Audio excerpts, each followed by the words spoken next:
Greetings, ladies and metal gents, and welcome to this latest edition of ReTFOS, where I take old stories I've narrated and update into modern audio standards. This particular one is an old series called Billy Bob Space Trucker. If you're new to the series, there is a playlist listed down below in the description, and as always, I hope that you enjoy.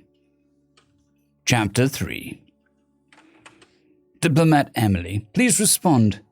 Still locked in the bathroom, the diplomat tapped on her belt, quickly sealing the room in a soundproof barrier. This is Diplomat Emily. What do you need, Overwatch? Have you escaped from the station? Affirmative. I've taken up refuge with another Death Welder. He hauls cargo and seems to have high endurance and low curiosity. He's perfect for this mission. Is there a chance he's working for the galactic government? None. His species is strange and brand new. From what he's told me, I think they're on a watch list of potential military threats. They have some very interesting tactics. Excellent. We must make diplomatic contact with them and see if we can exploit their status. What are they called? They refer to themselves as humans. If possible, seek out the American clan specifically. If he is in any indication of their behavior, they're just what we need. Do you need us to replenish your accounts? No. I've offered him 10 billion credits upon arrival at the capital, and that is more than enough to buy his loyalty, it seems. They seem to find contracts as soul-binding. Very interesting. We'll look into this Death Welder with more care while you travel. Who is he? The diplomat glanced to where she knew Billy Bob was sitting in his cabin. Perhaps the savior or destroyer of the known galaxy if everything went according to her plan. His name is Billy Bob, Space Trucker.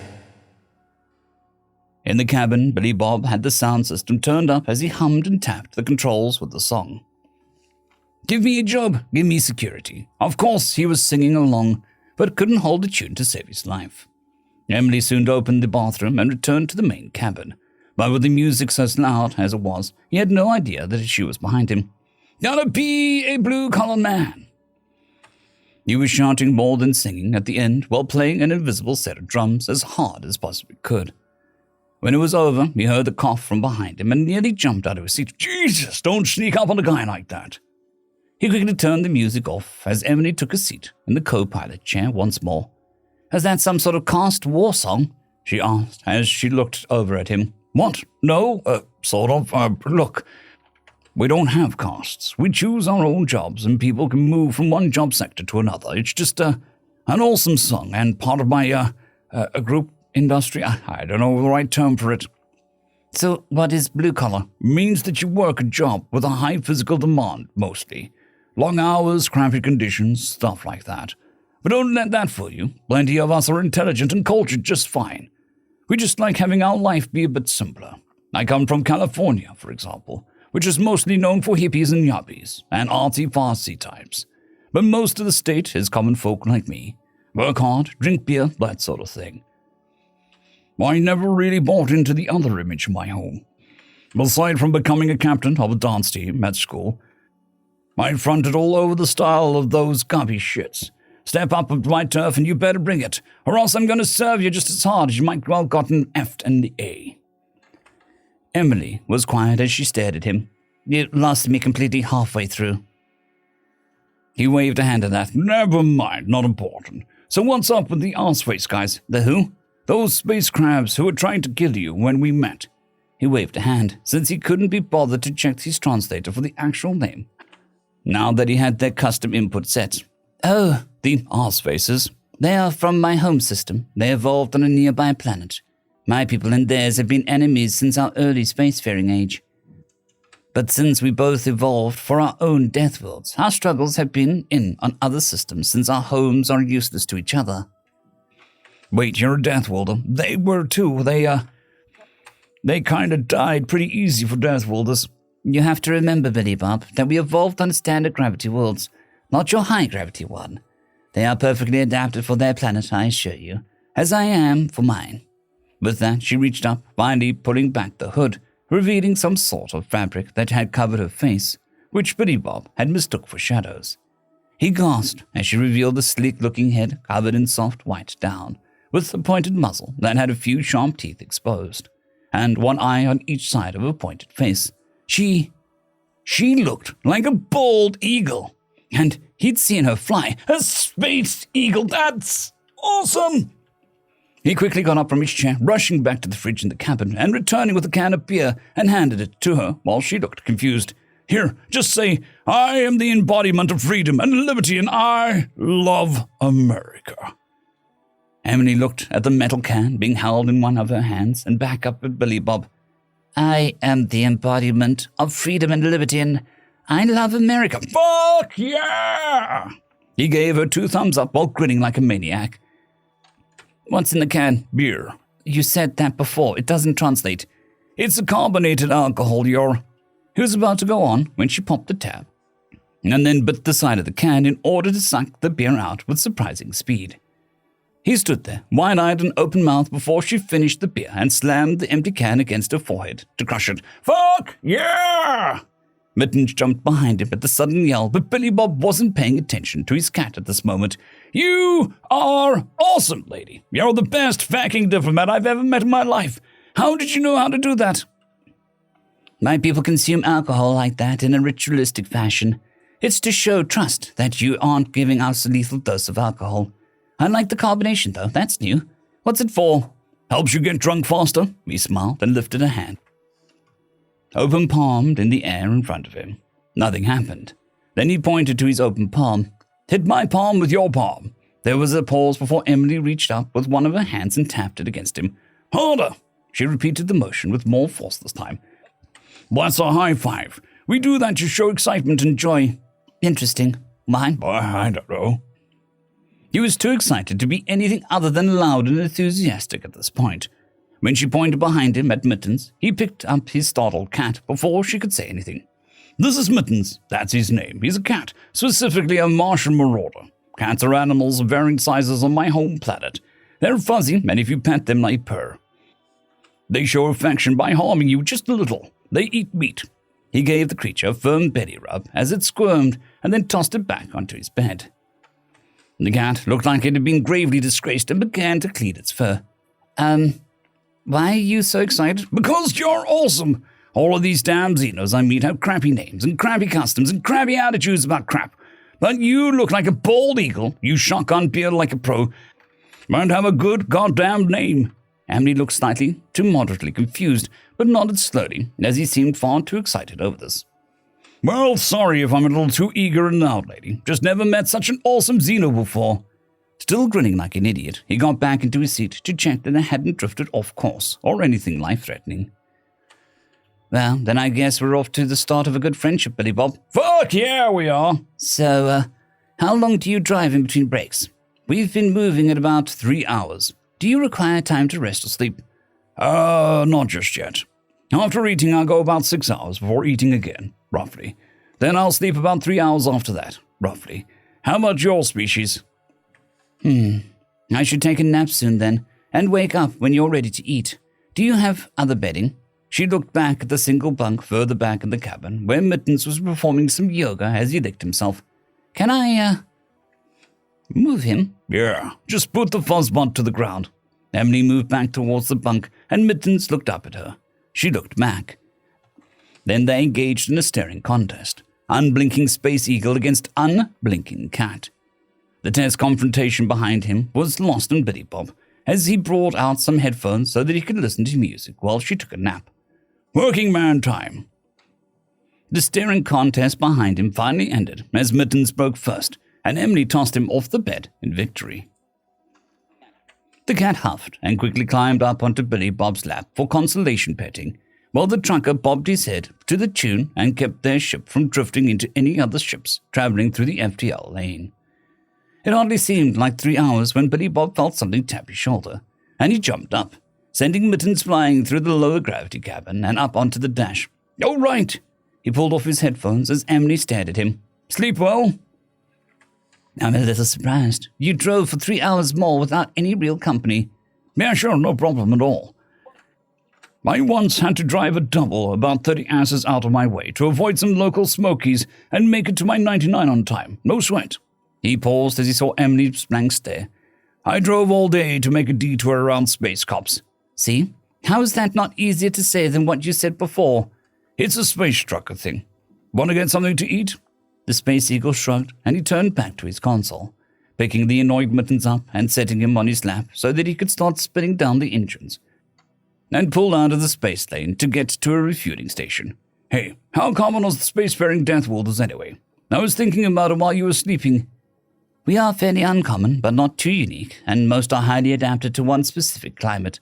Your species seems to be fairly resilient and adaptable, however. Yeah, that's humans for you. He pulled his longhorn out of the FTL and boarded into dock amongst the multitude of larger Xeno ships.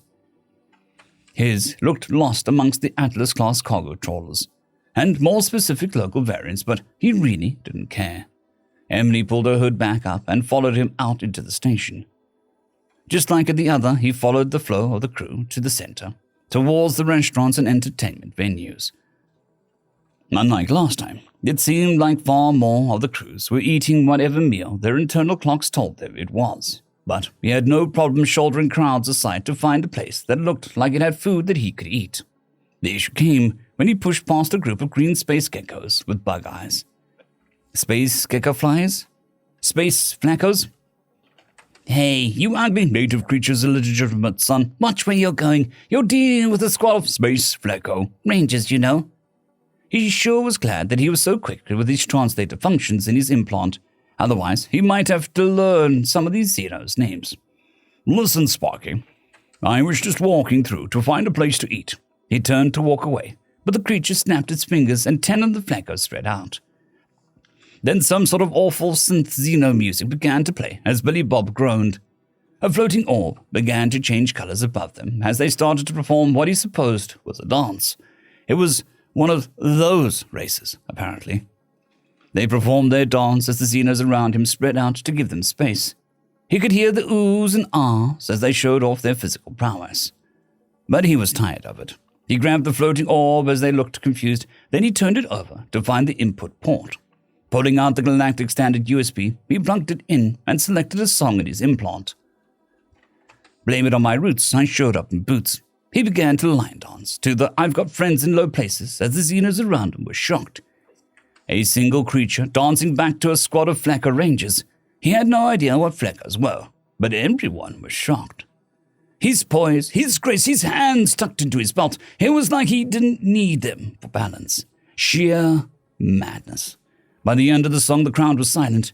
He pulled his USB out of the floating orb and hurled it into the ground, smashing it before very firmly holding his raised middle finger in front of the flacco leader. In case your translator is having trouble with my body language, that's how my species says, don't feck with me. Turning, he began to walk away as the crowd parted before him. Come on, Emily, let's eat. He found a decently busy but still open restaurant and picked one of the Xeno chairs. There wasn't too far off before snapping it in half and stacking the halves so that he could sit on it like a regular chair. The staff looked over at him, but none said anything. Once the server came over, he had already thought over what he wanted. I want a hamburger and some fries. The server today looked like the same sort of six-armed space frog he dealt with last time. Maybe they were the Mexicans of the sector. Or something like that. What? With what? I want meat grilled on top of some bread with potatoes that have been fried in oil on the side. Add in some of that space pickles and space onions and we're set. All right, space meat on space bread and fried space potatoes. Make that up for me. The creature looked hesitant, but Emily seemed amused. I'll have some too. She slid a small black box across the table, and the creature quickly retreated to the kitchen. You don't mind eating meat in front of herbivores? Fuck no. Not my fault I need some damn protein. She made a chattering noise that sounded something like a bird call, which his translator informed him was laughter. He smiled back at his new friend. It took about 15 minutes before the space frog returned with 2 plates. What he brought out was a mess, and it looked like they'd combined 2 different meats, one burnt and the other bloody, and slapped it on some purple and green-looking space-rye bread. There was sliced orange something. Space carrots? Well, they were orange, but they looked more like orange space onions. The fried lumps looked like blue space potatoes with white stripes, which was fine. No sign of pickles. Good enough, he grunted, and the server quickly retreated once more. The other customers began to move away from them, obviously sickened by the sight and smell of meat. But they didn't mind. He was about to try his food when he saw the space flaccos walking in. another floating ball above their heads. "Ah, fuck, guys, I'm trying to eat you. I'll serve you again once I'm done." They brandished knives and bats. "Ah, shit. Got angry I fronted all over your style, huh?" "You have insulted some dumb flecker in the ancient art of dance-off. I will not tolerate your barbaric dance. You will pay." They advanced as he looked at Emily. "Is self-defense allowed here?" "Of course." He nodded at that and stood up, walking towards the advancing fleckers. The patrons were fleeing at this point, while he stood in front of them. "Not a fan of Garth Brooks." The leader screamed and charged, slamming the bat into his stomach. Billy Bob grunted softly, and then ripped the bat from the creature's hands. It was about the size of a Little League bat. He turned it over in his hands, testing its weight, as the flecko suddenly looked nervous. Then he grabbed the floating ball and plugged his USB back in and chose another song. "Everywhere I hear the sound of marching, charging feet, boy." He swung the bat into the flecko's head as teeth and xenoblood came flying out, and the creature went flying. While the Rolling Stones played, he kicked another flecko in the chest and waded into the group of them. They were no match for the high-gravity Death Welder. They were nimble and spry, but that didn't do any good against an angry space trucker with a bat, even if it was a Little League-sized. He could twist away from their knives and clock him with a fist, or a bat if he felt like it on his way by.